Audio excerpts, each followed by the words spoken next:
The girl in the rain. The rain fell hard on the old metal roofs of the outer colony. The streets were nearly empty. Only a few flickering lights above broken shops kept the place from complete darkness. Water ran down the gutters and the wind howled through the narrow alleys like a warning. Josh Carter stepped out of his small repair shop, holding a mug of steaming tea. He was a simple man, a mechanic who fixed broken bots and scrapped engines. Life wasn't easy here, but it was quiet. Until tonight. He heard it before he saw it. Soft footsteps, bare feet splashing in the puddles.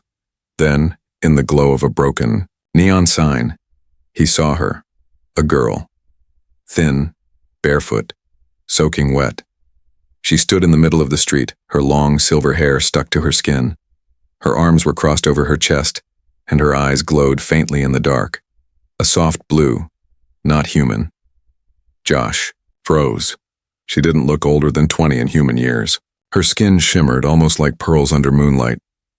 She wasn't shaking, but she looked lost, frightened, alone. Josh walked forward slowly, his boots splashing in the water. He removed his jacket and reached for something on the shelf. Just outside his door, a clean towel.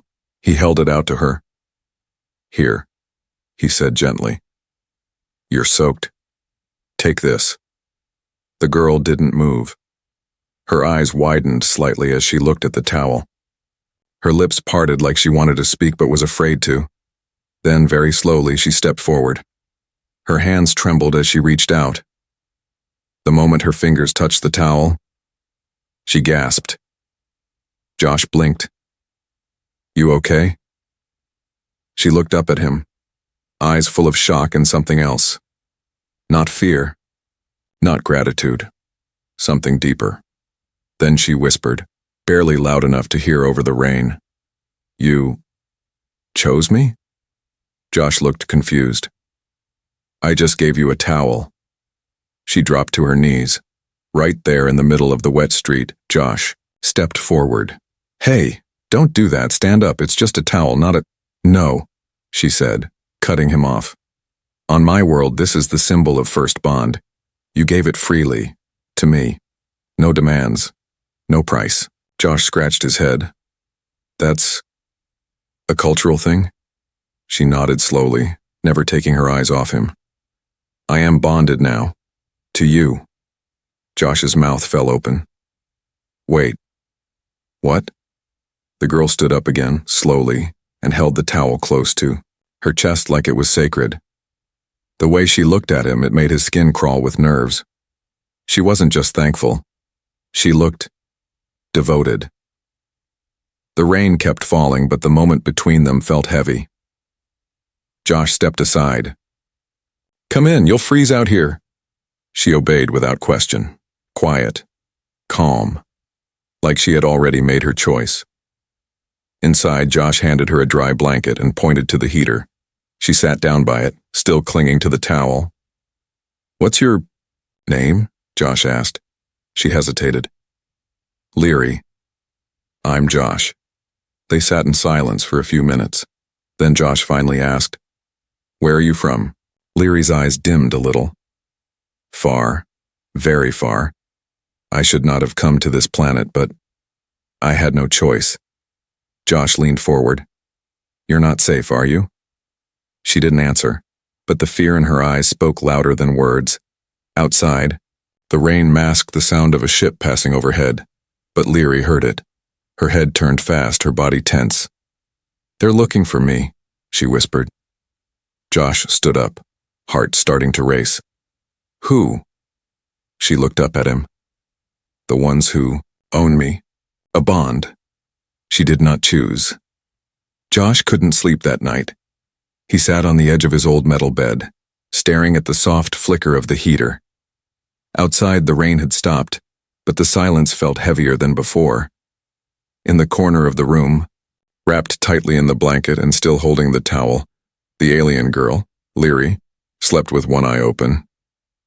Josh could feel it. She didn't fully trust him.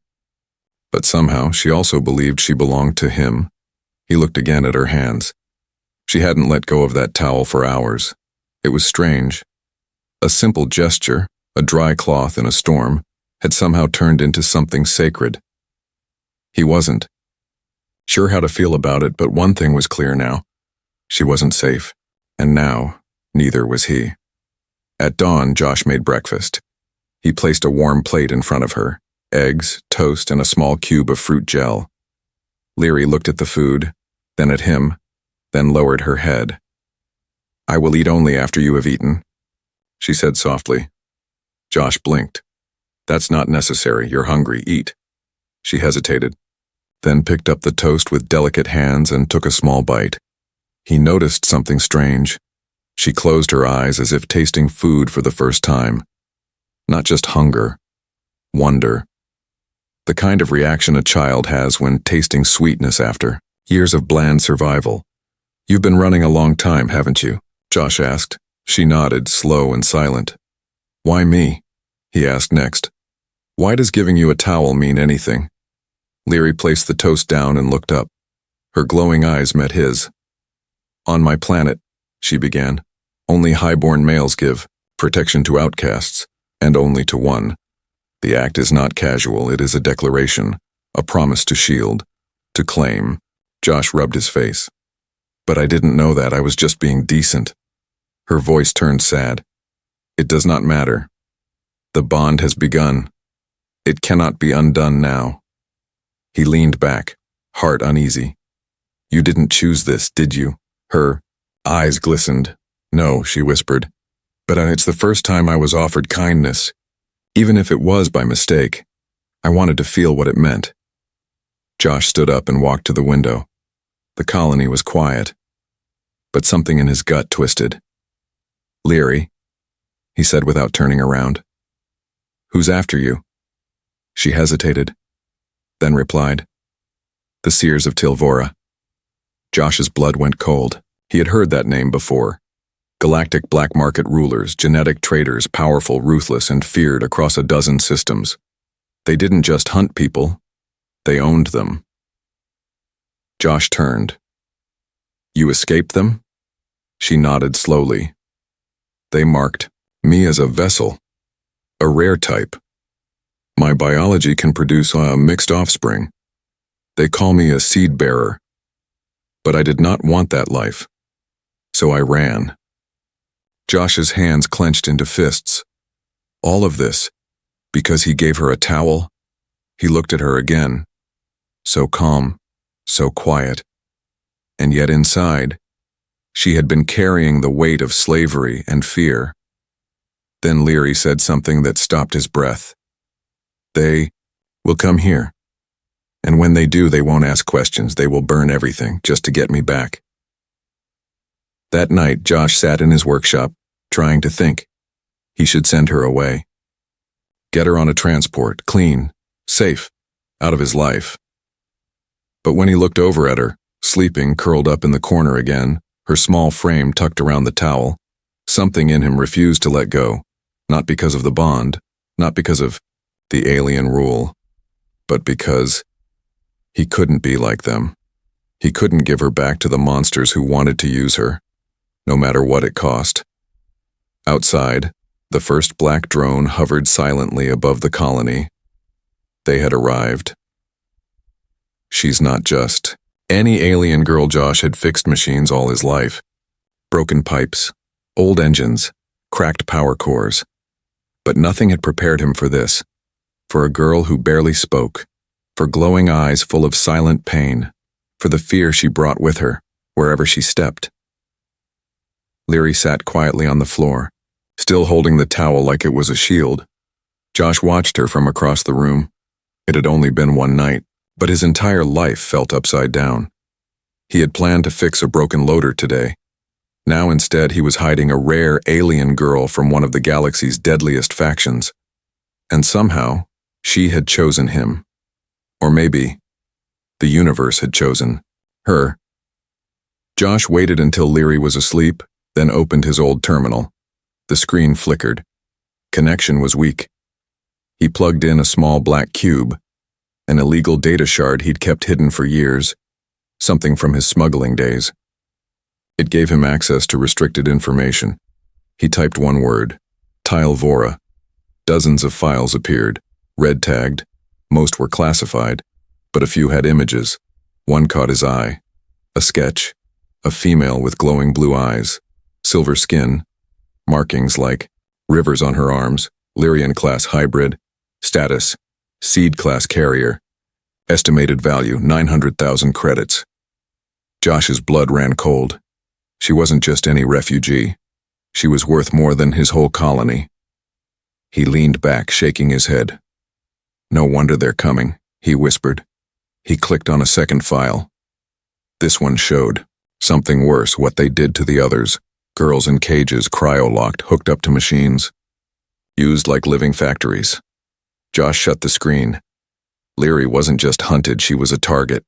A rare and powerful piece of property to these monsters. And if they found her in his home, they'd kill him without blinking.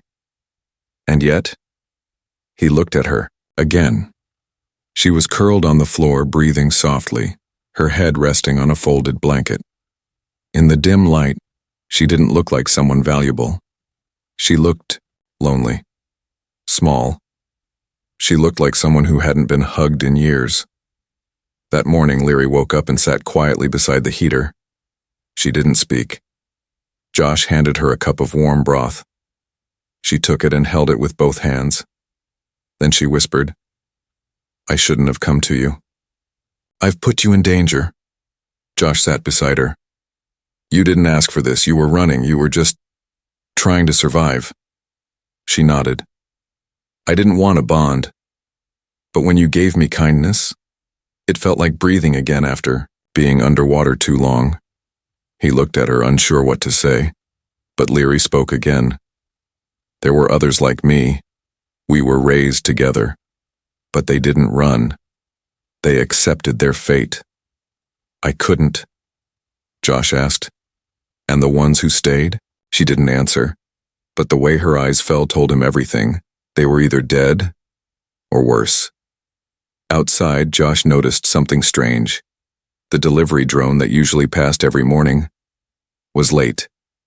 He grabbed his old scanner and walked to the back window. No signal. No noise. The streets were too quiet. He turned to Leary. "Pack whatever you can carry. We might need to move fast." She stood. "You saw them?" Josh nodded. "Not yet, but I feel them." Leary looked around. Her breathing changed. "They don't send soldiers first," she whispered.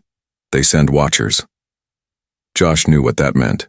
Surveillance drones, invisibility fields, listening devices. The hunt had already begun, and he was now part of it. Back in the workshop, Josh pulled open a secret floor panel. Inside was a metal box. He hadn't touched it in 5 years. He opened it. A plasma torch, a phase blaster, and an old ID card from the days when he worked as a scavenger pilot for smugglers. Leary saw the weapons and looked confused. You were a warrior?" Josh chuckled. "Not really. Just someone who made mistakes and lived long enough to regret them." Then he grew serious. "But I won't let them take you. Not without a fight." Leary stepped forward. Slowly, gently. She placed her hand on his arm. For the first time since she arrived, she said something that shook him. "If they take me, they will take everything from you too. Your name, your home, your life." Josh looked into her eyes and spoke without hesitation. "Then let's make sure they don't." The ones who hunt her, Josh, had lived on the edge of forgotten colonies for most of his life, but even he could tell something was wrong today. The sky was too quiet. The wind had stopped. No traders, no beggars, no scavenger kids chasing drone scraps in the alley, and the birds, the wild star crows that usually circled the rooftop feeders, had all vanished. It was like the world was holding its breath. Inside the workshop, Leary sat on the floor, her head tilted slightly, listening. Her senses were sharper than any human's, and what she felt made her skin crawl. "They're near," she said softly. Josh loaded the old blaster from his smuggling days. "How many?" "I can't tell, but they don't walk like men. They glide." Josh frowned. "Drones?" She shook her head. Hunters. A sharp thump hit the roof. Josh froze. He motioned Leary to stay down and silently moved to the back room. From a small hole in the ceiling panel, he peeked outside with his optic scope. There it was, a black shape. Slim, tall, not human. It had long metal limbs, clawed feet, and no face. Just a glowing red circle where eyes should be. It moved with perfect silence, its joints barely bending. Josh whispered, "Stock class tracker, that's Tilvoratech." He had heard of these things. Machines that could smell skin oil, detect heartbeat patterns, and even mimic human voices. They didn't knock. They didn't talk. They just took. And once they locked onto a scent, they never stopped. Leary curled tighter behind the fuel tanks, whispering something in her native language. Her fingers clenched the towel tighter. Josh walked back in and knelt beside her. "Can you fight?" he asked. She shook her head. "My powers are dormant, sealed when I escaped. I was made weak so they could transport me easily." Josh cursed under his breath. "All right. Then we don't fight. We outsmart." He moved to the control panel and activated his emergency grid. All lights in the shop turned red. Auto turrets clicked into place from the ceiling. Walls slid up, covering fragile parts. "I'm going to lure it inside," he said. "When I say run, you head through the escape tunnel under the workshop. Don't stop. Don't look back." Leary grabbed his hand. "If they take you, I will not run." Josh looked at her and gave a small smile. "You bonded to me, remember? That means you have to do what I say." She almost smiled back, but it faded fast as a loud crash echoed from the front door. The stalker had found them. Josh opened the front shutter just a crack. The stalker stood there motionless. Then it spoke, in Josh's own voice. "Open. The door, Josh. Your guest is cold. Let me help." Josh felt a chill. They really could copy voices. He raised his blaster and fired through the crack. The plasma shot hit the stalker's leg, blasting part of it off. But it didn't scream. It didn't fall. It just tilted its head and ran straight at the wall. Boom. The wall shook as the creature slammed into it. Josh grabbed Leary's hand. "Now." He opened the tunnel hatch. It hissed open beneath the floor tiles. Leary hesitated for only a second, then jumped in. Josh followed and sealed the hatch just as the wall caved in behind them. The tunnel was dark, narrow, and hot. Pipes leaked steam and wires sparked, but it was the only path out. They ran. Josh carried his bag of gear. Leary ran silently, her silver hair flowing behind her. In the dim red light, she looked like a ghost. But to Josh, she was the only thing worth saving. Then, footsteps. Above them. The stalker was following. From the surface, it was tracking the vibrations of their movements. Josh stopped suddenly and pulled Leary against the wall. Shh. They held their breath. A single drop of water fell from the ceiling. Then, silence. And then, a screech. Metal and rage-filled echoed down into the tunnel. It had found the entrance. They had only minutes. Josh looked at her. "The exit leads to my old rover. We drive until the signal breaks. After that, we disappear." Leary whispered, "You're risking everything for me." Josh smiled again. "I'm a mechanic. I fix broken things. You just happen to be the rarest thing I've ever found." She stared at him, really stared. And for the first time, Josh saw fire in her eyes. "If we survive this," she said, "I will never leave your side." Josh raised his blaster again. "Then let's survive." The mechanic who chose war. The old escape tunnel led to a hidden exit beneath a rusted water tank outside the colony walls. Josh pushed the hatch open. Cold morning air rushed in. The sky was dark with heavy clouds, and far in the distance the desert winds were picking up. Storm season was close. He looked back. Leary crawled out after him, her hands trembling, her breath shallow. "We're almost at the rover," Josh whispered. "We make it there, we can vanish into the dunes." Leary paused. "They won't stop, Josh, you know that." He nodded. "That's why I'm done running." The rover was half buried under sand and scrap. Josh had hidden it there years, ego in case he ever needed to disappear. It was old, dented, but fast. A beast built for escape. He pulled off the tarp and climbed in. "Get inside." "It still works," he said. Leary opened the passenger door and slipped in silently. Josh powered the engine. The lights blinked red. Fuel low, coolant leaking, but it roared to life. They sped across the sand. But after only 10 minutes, the sky darkened behind them. Leary turned her head sharply. "They're coming."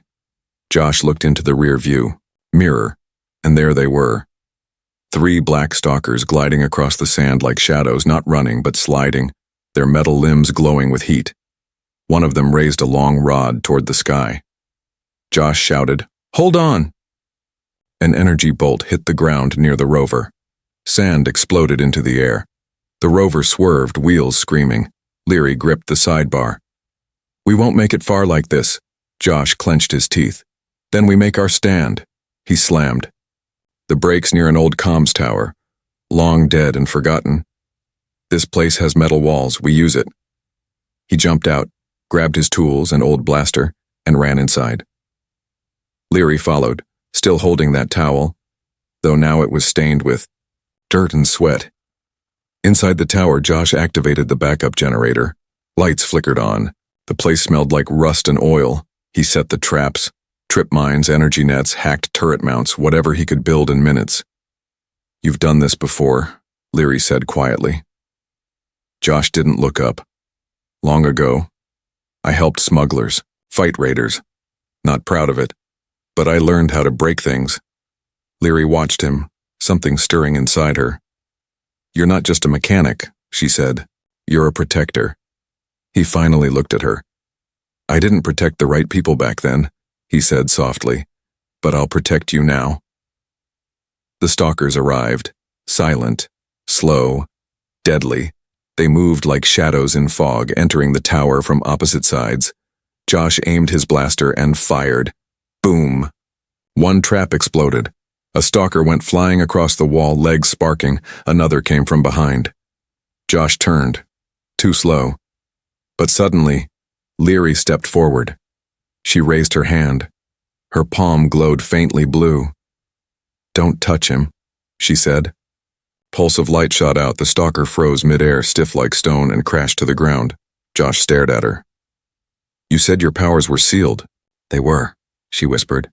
"But the bond, your protection, it's breaking the seal." Josh almost smiled. "Then let's break the rest." The final stalker lunged. Josh jumped in front of Leary, firing 3 shots. One missed. The other 2 hit the arm. Leary stepped beside him. She closed her eyes, and the tower's lights exploded in a wave of glowing energy that burned across the walls like fire. The stalker screamed. For the first time, it screamed. And then it fell. Smoking. Dead. Silence returned. Josh dropped to the floor, breathing hard. Leary knelt beside him. "You're hurt." "Just a scratch," he said, holding his side. She placed her hand over the wound. Her fingers glowed faintly, and he felt the pain dull. Josh looked at her. Really looked. Gone was the frightened girl in the rain. Before him was something new, something powerful. "Leary," he said quietly. "What are you?" She looked at him, glowing softly in the dark. "I was made to be a vessel, a thing. But now, I think I'm something else." Josh nodded slowly. "So am I." They didn't say anything else, but both knew. This wasn't over. More would come. But now, they would fight together. The touch that changed her. The night fell heavy over the broken tower. Outside, sandstorms howled across the dunes. Inside, the walls shook, but the air was still. Josh sat with his back against the wall, his shirt torn, a faint burn on his arm from the blast. His weapon lay nearby, half-charged, nearly useless now. Leary sat across from him, her eyes dim but focused. She hadn't spoken in a while. She just watched him. Watched the way he winced in pain but smiled anyway. Watched how he stayed calm when fear would have broken others. She didn't understand humans fully, but Josh Carter confused her most of all. "Why do you keep helping me?" she finally asked, voice low. Josh looked up. "Because you needed help." "That's not enough," she said. "People don't fight stalkers for someone they just met. Not unless they want something." Josh raised an eyebrow. "I do want something." She tensed, then he smiled softly. "I want you to feel safe." Leary stared at him, then did something unexpected. She crawled across the floor, slowly, quietly, and sat beside him. Not in fear, not in submission, but in trust. She reached out and touched his hand. Josh felt a strange warmth crawl up his arm, not like before. It wasn't her powers. It was something more human. "You gave me a towel," she whispered. "Then a blanket. Then a place to hide. And then you gave me your body to shield mine." Josh didn't reply. He just listened. Leary's fingers gently traced his wrist where a small scar sat. She looked at it like it held history. Like it meant something. "On my planet," she said, "no one touches without permission, and no one cares without wanting to own." Josh looked at her, serious now. "Well," he said, "on my planet, we don't always know what we're doing. Sometimes we help because it's the only decent thing left in a broken world." She gave a small, sad smile. "Then maybe your world is better than mine." They sat in silence again. The storm outside grew louder. Then Leary leaned her head on his shoulder. Her voice came soft. "Do you know what my kind were designed for?" Josh hesitated. "To carry special genes?" "Yes," she replied. "To bear children, to create future lines, but not live." He turned to her. "But you are living." She nodded slowly. "Because of you." Josh felt something shift inside him. Not lust, not duty, but something like protection, a need to keep her safe no matter what it cost. Then she whispered, "I don't know how to say this in your language, but I will try." She pulled back slightly, her glowing eyes full of quiet intensity. "When I touched your hand, I felt whole, not owned, not used, just seen." Josh swallowed hard. For once he didn't have a smart reply. Just a truth. "I see you, Leary," he said softly. "Not a vessel, not a weapon, just you." The storm passed by dawn. When the first light crept through the cracks in the tower walls, Leary was asleep beside him, her head resting lightly on his lap. Josh didn't move. He looked at her face, peaceful for once. Not hunted, not scared, and he made a promise quietly, without words. "They won't take you. Not while I'm still breathing." Outside, far beyond the dunes, a signal beacon lit up. A new ship had entered orbit. More were coming. But this time, Josh wouldn't be running, and Leary wouldn't be hiding. They were going to face what came. Together, the alien girl who chose a human. The sun rose slowly over the desert, turning the sand gold and red. Josh stood at the edge of the broken comms tower, watching the horizon. His blaster hung by his side, half-charged. He hadn't slept. He couldn't. High above in the sky, a dark shape moved behind the clouds.